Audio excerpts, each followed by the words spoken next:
Di dunia yang serba cepat, eksistensi bukan lagi soal makna. Ia berubah jadi angka. Views, likes, komentar. Kita tak lagi bertanya siapa aku, tapi berapa yang menonton aku. TikTok bukan sekedar aplikasi. Ia adalah panggung. Panggung yang tak pernah sepi, tapi juga tak pernah benar-benar mendengar. Di sana, semua orang tampil, tapi sedikit yang benar-benar hadir. Kita menari, kita bicara, kita membuka diri, tapi bukan demi ekspresi, melainkan demi validasi. Kita menjadi aktor yang tak pernah membaca naskahnya. Kita menjadi karakter yang tak tahu siapa penontonnya. Hari ini, kita bicara tentang panggung yang ramai, tapi kosong. Tentang viral yang gemerlap, tapi hampa. Tentang kita yang rela menjual diri demi eksistensi digital. Karena di dunia ini, eksistensi bisa dibeli, tapi makna harus diperjuangkan. Dan jika kita tak berhenti sejenak untuk bertanya, maka kita akan terus menari tanpa tahu untuk siapa dan demi apa.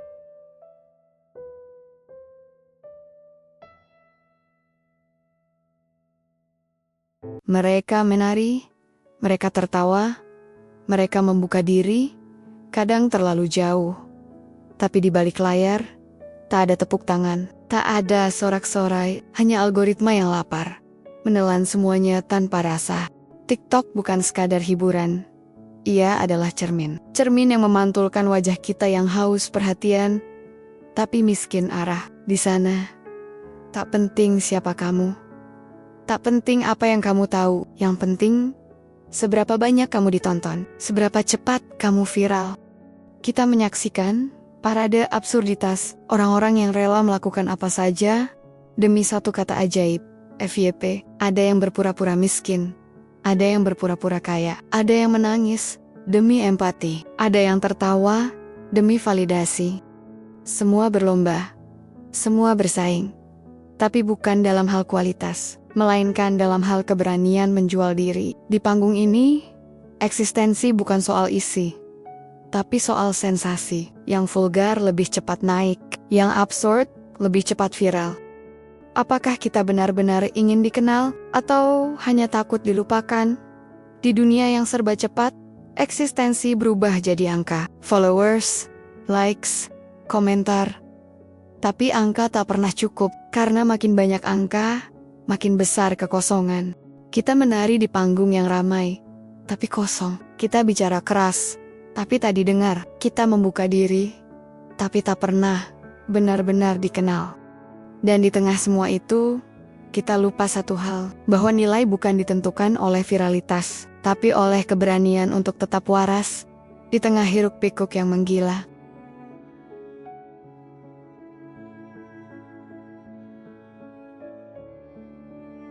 TikTok punya satu dewa, yaitu algoritma. Ia tak punya hati, ia tak punya nilai, ia tak kenal etika. Ia hanya lapar akan interaksi, lapar akan perhatian, lapar akan klik, komentar, dan waktu tonton. Ia tak peduli siapa kamu, ia tak peduli apa yang kamu perjuangkan.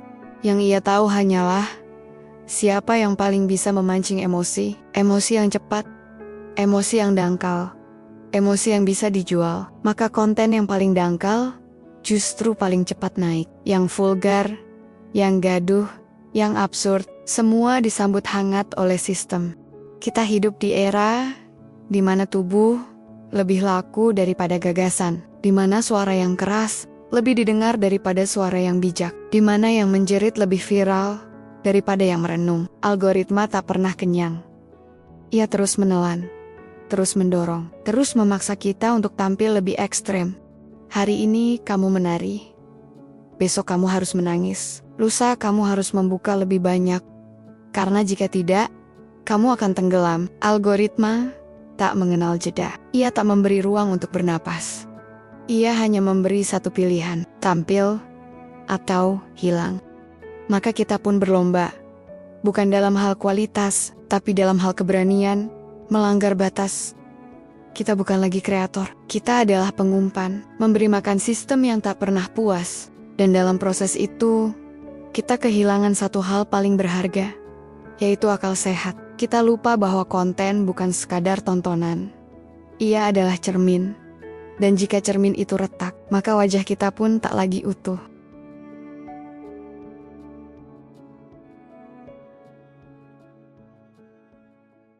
Seorang remaja membuka bajunya demi views. Seorang ibu menari sambil menangis, berharap viral bisa mengubah nasib. Seorang anak kecil dipaksa tampil demi konten keluarga yang katanya menghibur.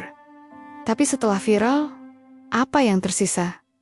Followers? Ya, tapi juga komentar yang menghakimi, identitas yang tak lagi utuh.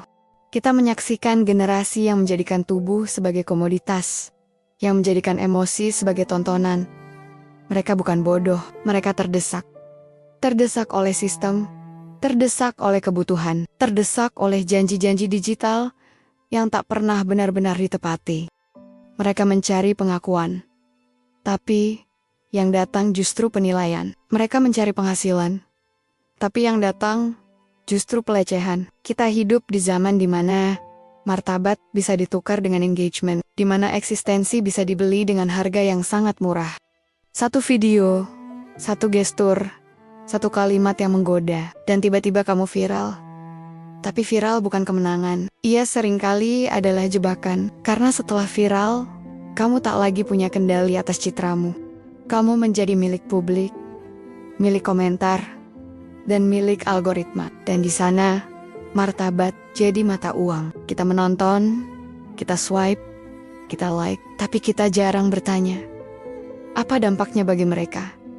Kita tertawa saat melihat yang absurd, kita terhibur saat melihat yang membuka diri. Tapi kita lupa bahwa di balik layar ada manusia, ada luka, ada harga diri. Kita ikut membentuk panggung yang menjual eksistensi dengan harga murah. Kita bukan sekadar penonton, kita adalah penyumbang. Dan jika kita tak berhenti, maka panggung ini akan terus dipenuhi oleh mereka yang rela menjual diri, demi perhatian yang sementara, demi validasi yang semu, demi eksistensi yang tak pernah benar-benar memberi makna.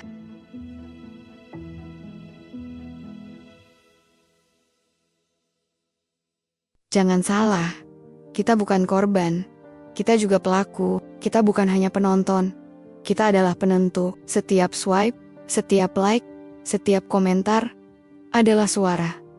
Suara yang membentuk dunia digital. Kita pikir kita hanya menonton, tapi sebenarnya kita sedang memilih. Memilih siapa yang naik, memilih siapa yang tenggelam. Kita tertawa saat melihat yang absurd. Kita terhibur saat melihat yang membuka diri. Tapi kita diam saat melihat yang bermakna. Kita lewatkan yang reflektif. Kita abaikan yang mendidik. Kita mengeluh tentang konten murahan, tapi kita sendiri yang membuatnya viral. Kita bilang, kenapa isinya makin gak bermutu? Tapi kita lupa bahwa algoritma hanya mengikuti kita. Maka jangan heran jika panggung dipenuhi sandiwara murahan. Karena kita yang bertepuk tangan, kita punya kuasa. Tapi kita lupa, kita punya pilihan. Kita malas memilih. Kita lebih suka hiburan instan. Kita punya nurani. Tapi kita lebih suka sensasi. Kita bilang ingin perubahan. Tapi kita tak pernah benar-benar mendukung yang layak. Maka hari ini, mari kita bertanya, apakah kita benar-benar peduli atau hanya menikmati tontonan tanpa tanggung jawab? Apakah kita benar-benar ingin dunia digital yang sehat atau kita hanya ingin terus dihibur tanpa berpikir? Karena jika kita terus memilih yang dangkal, maka yang dalam akan tenggelam. Jika kita terus bertepuk tangan untuk sandiwara, maka panggung ini tak akan pernah berubah. Kita punya kuasa, tapi kuasa itu hanya berarti jika kita berani menggunakannya.